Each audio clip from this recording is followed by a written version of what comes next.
230년 동안 1789년 이래로 단 한 건이 없습니다. 탄핵을. 그러니까 유독 요터게이트 사건 때는 이제 탄핵되기 직전에 퇴직하셨고요. 네. 사임하셨고 네. 프랑스도 없습니다. 독일도 없습니다. 미국의 경우는 하원에서 탄핵하고 상원에서 합니다. 여기 보셨다시피 1년 6개월 조사하지 않습니까? 요거 우리나라 따와가지고 법사위에서 하도록 돼 있어요. 법사위 이번에 이틀인가? 그렇게밖에 안 걸렸습니다. 그러니까 우리나라 탄핵 제도가 가진 가장 큰 문제점, 제대로 된 조사를 하지 않는다. 예. 이게 제대로 된 조사를 했으면 이게 이제 뒤로 넘어갈 때 한 1, 2년씩 걸리는 거죠. 만약에 이게 2년 걸렸다면 탄핵했겠습니까?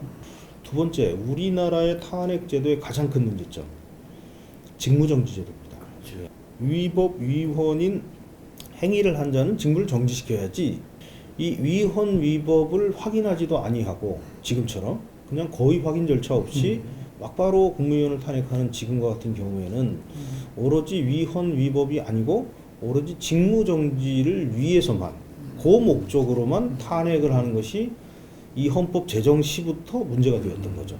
다만 그게 발생하지 않았던 겁니다. 제도적인 자제도 하고 상호간의 인정도, 관용도 베풀고 해서 안 나타나다가, 두 번째, 프랑스의 경우는 그럼 왜 없느냐? 프랑스는 이 직무에 있어서 임기의 불가침성을 보장합니다. 임기의 불가침성. 그러니까 아무리 사고를 쳐도 아주 특별한 문제가 없으면 소추 자체를 안 합니다. 그럼 소추를 하면 어떻게 되느냐? 최소 2, 3년이 걸리도록 해놨기 때문에 이거는 해봐야 이 대통령 나간 다음에나 끝난다. 그러니까 할 이유가 없죠. 독일은 어떻게 되어 있느냐? 독일은 대통령이 아시다시피 형식적인 권한만 가졌잖아요. 그러니까 대통령을 탄핵할 이유가 없는 거죠. 직무정지 제도도 없고요. 그러면 우리나라 탄핵 제도는 왜 제도적으로 문제가 발생했느냐? 독일 겁니다. 독일 걸 갖고 왔어요. 독일 연방헌법재판소 갖고 오면서 거기 있는 제도를 갖고 왔는데, 우리가 문제가 되는 거는 탄핵의 그 상임위에서 이렇게 1년 반 동안 열심히 해야 되는 의무 조항을 뺀 거예요. 없습니다. 그러니까 2, 3일 만에 하죠. 그다음에 헌법재판소에 여기서 의결되면 바로 직무정지되죠. 그 직무의 정지 조항을 야당이 활용하도록 말하자면 헌법재판소가 방조한 거다. 예. 우리나라의 이 탄핵 제도는 사실상 탄핵이라는 이름의 대선 불복이 될 가능성이 높다. 탄핵이라는 이름을 걸고 현재 야당이 하고 있는 것은 말은 탄핵인데 이건 대선 불복이다. 지금 민주당에서 왜 저렇게 30번, 29번씩 탄핵을 했느냐? 두 번째, 어떤 거 있느냐? 말도 안 되는 법률들.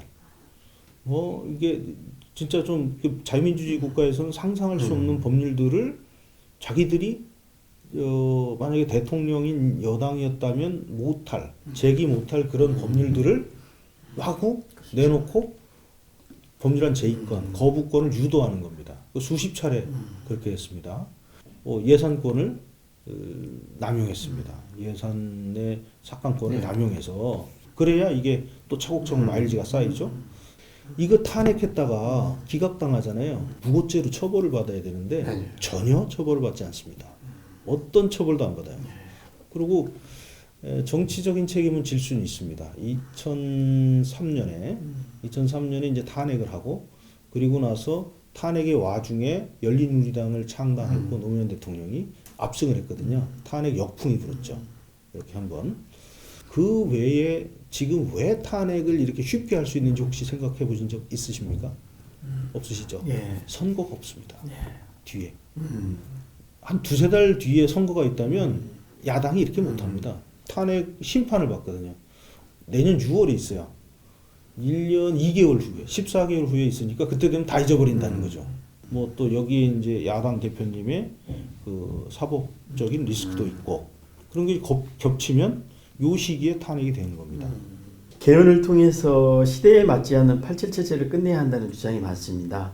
개헌이 필요하다고 보시는지요? 그리고 여러 방안, 4년 중임 개헌, 내각 책임제 도입, 상하 야원제 도입 등 이런 얘기들이 나오고 있는데 어떤 방향이 바람직하다고 보십니까?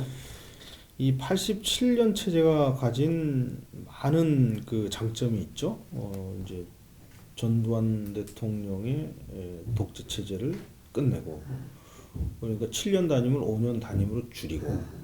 이게 문제가 뭘까요? 논리적으로.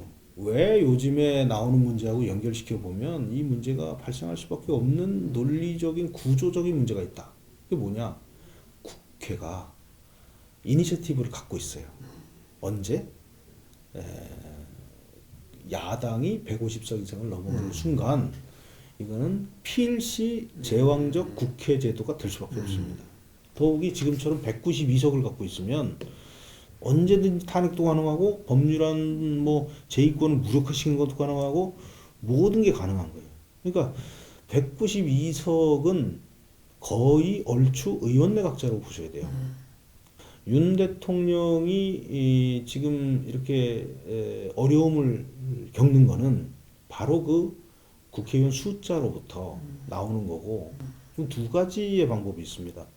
지금처럼 무지막지하게 막 밀어붙여서 뭐 계엄도 하고 이런 나쁜 방법이 있고, 두 번째는 대화 타협도 하고 또 가서 빌기도 하고 국민 여러분께 읍소도 하고 그렇게 해서 이제 해결을 해 나가야 되는데, 이 헌법은 그 두 번째를 하라고 그걸 바라고 그런 선한 의지와 그런 제도적 장치가 작동할 거라고 생각을 하고 만든 헌법이에요.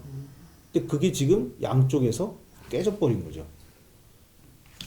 이렇게 해서 상호간에 요때 권력이 교차되도록 세팅을 해줘야 된다. 그래서 선거를 한번 해서 그 선거로 권력을 받은 쪽이 한 3, 4년은 쭉 이 권력을 행사할 수 있도록 해주는 게 오히려 이게 이제 프랑스식인데요. 대통령의 권력을 그렇게 해주는 게 좋겠다.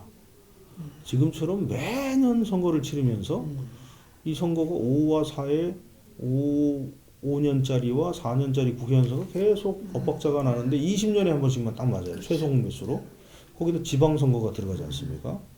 이거는 제도적으로 너무 소모적이다. 대통령 5년 단임제를 4년 중임제로 바꾸자는 것도 이론적으로 총론적으로는 찬성하시는 것 같아요. 약 65% 정도 나옵니다. 그 다음에 두 번째가 이원 집정제. 여기 한 15, 20%. 의원 내각제 15, 20%. 그렇게 나오거든요. 제가 보기에는 4년 중임제를 하면서 몇 가지를 손보고, 그리고 지금 87년에 우리가 정보통신 기본권이나 이런 거 전혀 없잖아요. 안전권 이런 거. 그런 거 좀 일부 넣고, 또 그다음에 지금 탄핵제도 같은 거 좀 손보고, 이런 정도를 하면 가능하지 않겠는가. 시기는 언제냐?